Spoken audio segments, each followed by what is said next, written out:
마음이 잠잠해지는 시간, 종이소리입니다. 오늘도 한 권의 책을 통해 생각과 마음을 천천히 나눠보겠습니다. 편하게 틀어두고 쉬셔도 괜찮습니다. 오늘 소개할 작품은 요즘 큰 사랑을 받고 있는 정대건의 소설 급류입니다. 사랑 이야기는 언제 읽어도 우리를 그 속에 푹 빠지게 하죠. 때로는 머리 아픈 일은 모두 잊고 지독한 사랑 이야기 속에 빠져들어가 울고 웃고 싶을 때가 있잖아요.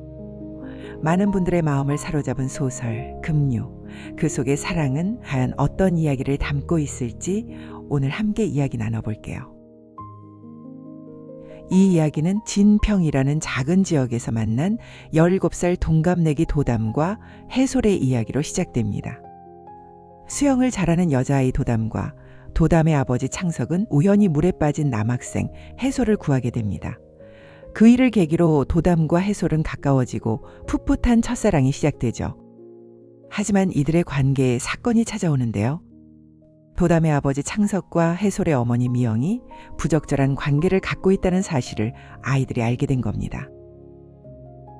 도담은 믿어지지 않는 그 사실을 두 눈으로 직접 확인하겠다며 이들을 찾아 깊은 산속 계곡으로 향합니다.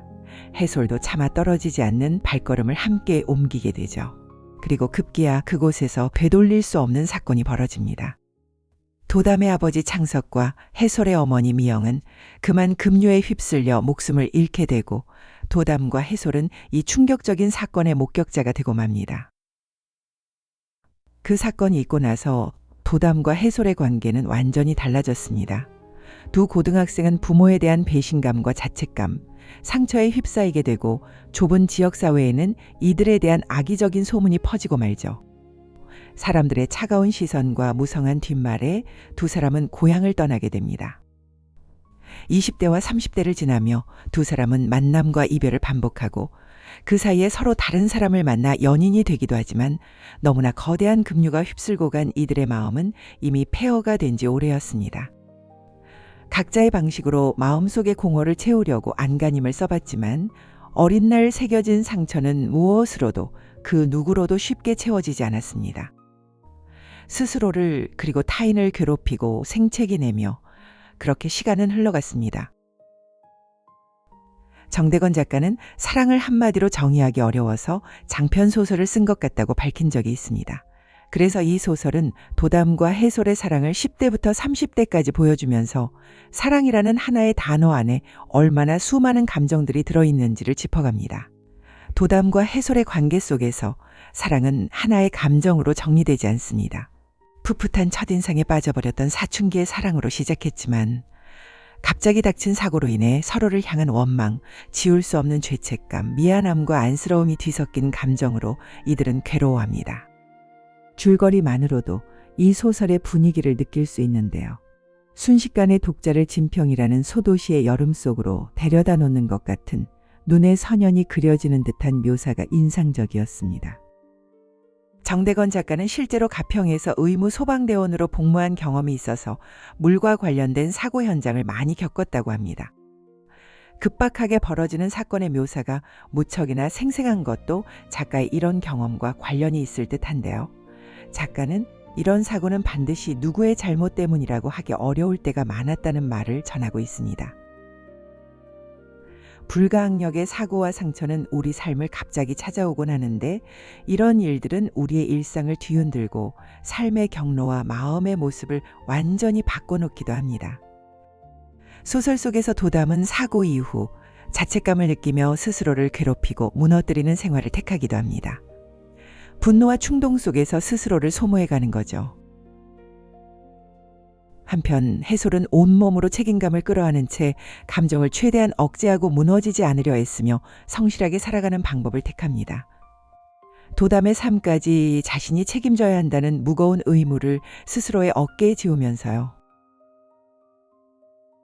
같은 사건을 겪었지만 두 사람은 전혀 다른 방식으로 그 시간을 견디고 있는 거죠.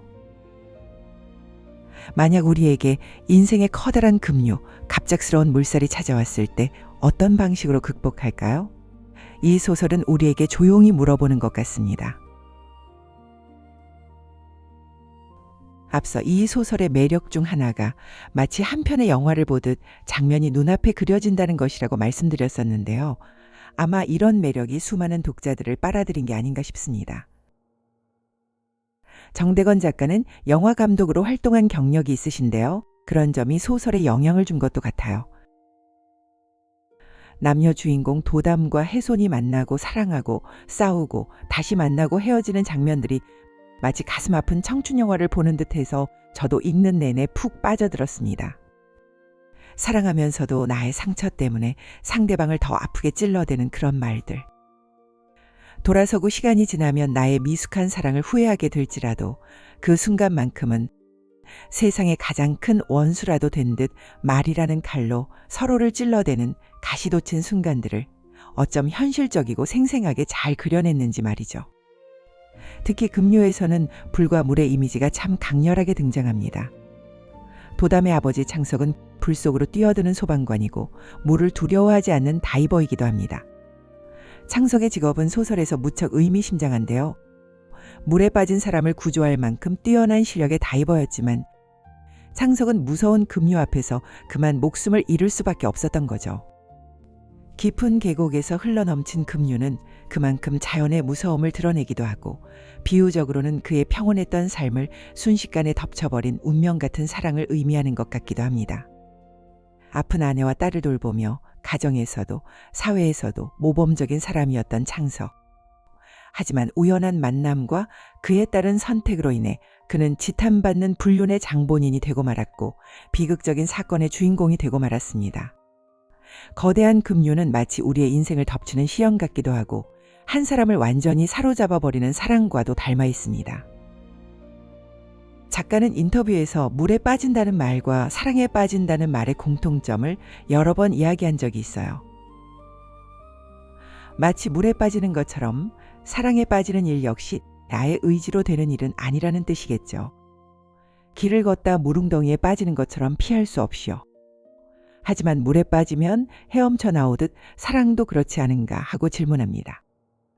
그리고 그 이후에는 나의 의지와 선택으로 다시 그 물에 뛰어들 것인가 묻는 거죠.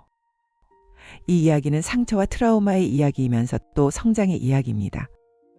10대에 시작된 사랑과 상처를 넘어 마침내 30대에 이르러 서로를 보듬고 용기 있게 자신의 선택 속으로 뛰어들게 되는데요. 그만큼 우리의 성장에는 시간이 필요하다고 말하는 것 같죠. 많은 독자분들이 이 소설을 읽고 소리내서 엉엉 울기도 하고 또 용기를 얻었다고 고백하는데요. 마치 한바탕 펑펑 울어버리고 나면 마음이 후련한 것 같은 기분이 아닐까 싶습니다. 이 소설에서 너무나 인상적이었던 문구를 나누면서 마무리할까 합니다. 너 소용돌이에 빠지면 어떻게 해야 하는 줄 알아? 수면에서 나오려 하지 말고 숨 참고 밑바닥까지 잠수해서 빠져나와야 돼. 강렬한 사랑과 성장의 이야기, 정대건의 급류 한 번쯤 읽어보시기를 추천합니다. 종이소리, 오늘은 정대건의 급류를 함께했습니다. 오늘도 당신이 평안하고 행복하길 바랄게요. 나만의 리듬으로, 나만의 속도로 잘 걸어가길 바랍니다.